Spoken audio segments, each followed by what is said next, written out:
Alright guys, in this video I'm going to show you how we pour a garage floor that's got a 2-inch slope in it from back towards the garage doors.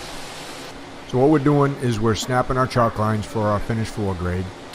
We're going to get the chute hooked up so we don't have to pull as much mud.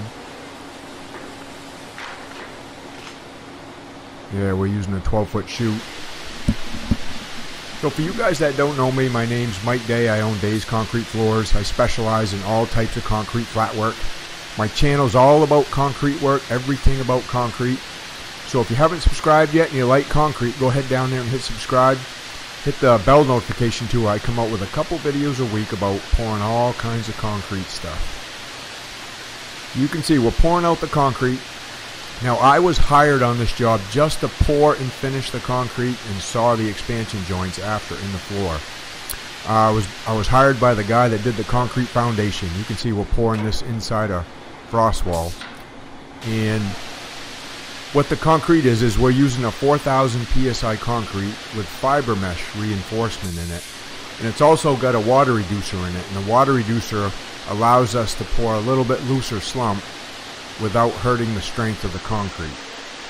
So the builder, who's the general contractor, is the guy that hired the foundation guy.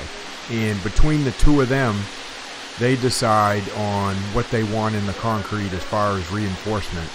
So I really don't have any say. That's why you don't see any wire in here or rebar. And they decided just to use the fiber mesh, so that's what we're using here today. And the general contractor also hires the guy that does the subgrade excavation, the dirt work. So it was nice and compacted in here, and it did feel pretty good compacted. The builders had been working in here for a while and put their sawhusses and their saws in here. That's why they scuffed it up a little bit. So we get the concrete poured out, get that first truck dumped out. As you can see, that was 7.5 yards on that first truck. And now what we're doing is we're making our wet pad in the middle.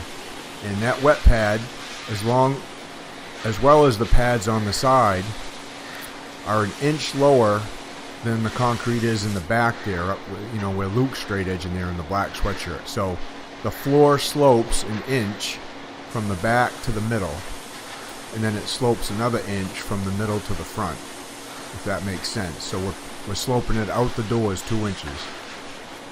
So we'll strike our middle pad there to go by. We wet screed everything, so we're kick screeding right here.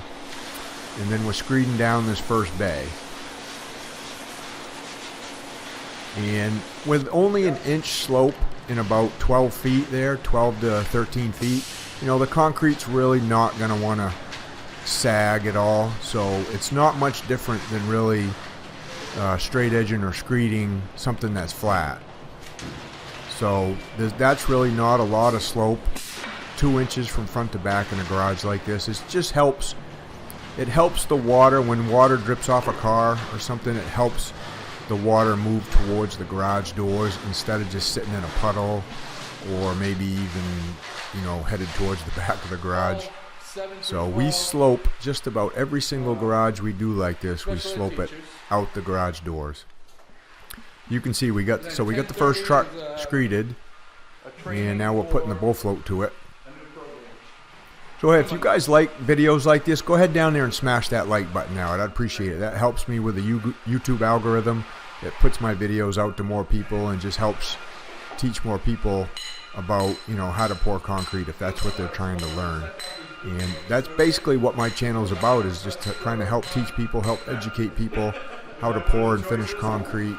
And I'd appreciate it if you could hit that like button. So what do you guys do when you screed concrete like this? Do you like screeding the way we do, kick screeding, or do you kind of saw it back and forth, or do you like using a vibra-screed to vibra-screed a floor like this that has a slope in it? Let me know down there in the comments. You can see Eric's now finishing up the bull floating, and I'm backing in that second truck. That second truck's out there mixing up right now, and he's got another 7.5 yards on. It's in the early springtime, so if you see what looks like a little steam or a little fog in there, that's what it is, because the water in the concrete is still really hot. It's about 140 degree water we're using. and the air temperature was in the 40s this morning. So that's what that steam and that fog is you see in the air. So we're starting to pour the second truck here, and we'll get as much of this poured out as we possibly can before we start screeding. You can see Luke's kind of breaking down the concrete behind the chute. Darren's over there magging the edges to that chalk line we snapped. And then we got Eric working with us today. Eric is, he's somebody that's worked for me for years and years and years. He's now a full-time special ed teacher at a high school. But because of the situation right now going on, that he's got time to work with us in April, which is pretty cool. You can see all that steam and fog coming off the concrete. Sun's coming up. It's going to be a really nice day out today, so it's a good day to pour concrete. Every day's a good day to pour concrete, really, as far as I'm concerned. Now Darren's getting that front door mag there to the top of the form. We like setting our forms right to grade if we can. And then what we'll do when we go to finish this is we will slope those areas where the garage doors are down just a little bit. So any rainwater that hits the garage door when the door's closed will run down the door and then hit that slope and run right out the garage door. Now we always like to strike our garage doors to make sure they're nice and level. There's nothing worse than having a garage door sit on some concrete that's not level, and then you have a gap under it. So we're wet screeding this bay here. We'll get that finished up, then we'll move over to the next bay and get that screeded. Again, how many of you guys screed like this or even tried? Let me know down in the comments. If kick screeding is something you've never done, let me know, and let me know why. It's just weren't taught that way, or just never thought about trying it that way. We either kick screed all our floors like this, or we vibra screed too. We got a vibra screed we use a lot. So we're finishing this up right here in this last bay. You can see the concrete's dried up quite a bit already. With that hot water in it, you know, it doesn't take too long for it to start stiffening up. So you want to just, you know, move right along when you're screeding concrete with hot water in it. Now I'm going to get the bowl float and finish bowl floating the surface. You can see how nice and smooth that makes the surface. Pushes down all the rocks, brings up the paste, gives you a nice surface to start troweling. We will power trowel this floor. We'll get it power troweled nice and smooth, and then we'll saw our expansion joints in it.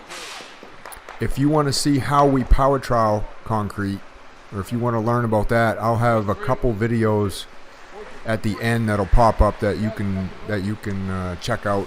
And that'll show you how we determine when to start finishing the concrete, and then just how we power trowel it. So again, if you're new to my channel, it's all about concrete work, guys. We do stamp concrete, we do, you know, sidewalks, pool decks, patios, we stain concrete, we do epoxy floors on concrete, a lot of concrete repair. So if you haven't subscribed, go ahead down there and hit that subscribe button now. If you want to learn how to pour concrete and set up concrete slabs, you know, I got a course down there in the details of the video you can check out. It'll teach you everything you need to know about how to set up a slab, how to pour a concrete slab, how to finish a concrete slab, all that good stuff. You can see Darren's just kind of waiting for me to finish bull float. Then he's going to mag out that bull float line. When you pick up the bull float, it leaves a little bit of a line there, so he's going to mag that nice and smooth. And then all they got to do is wait for the concrete to set up enough to start finishing it. So that's how we pour a garage floor with a slope, guys. Probably 90% of the garage floors we pour, and we'll pour over 100 of them, you know, in a season, have a slope like this. Let me know if you guys pour garage floors with slopes, or if you just pour them flat, down in the comments. And again, guys, thanks for watching, and we'll see you on the next video.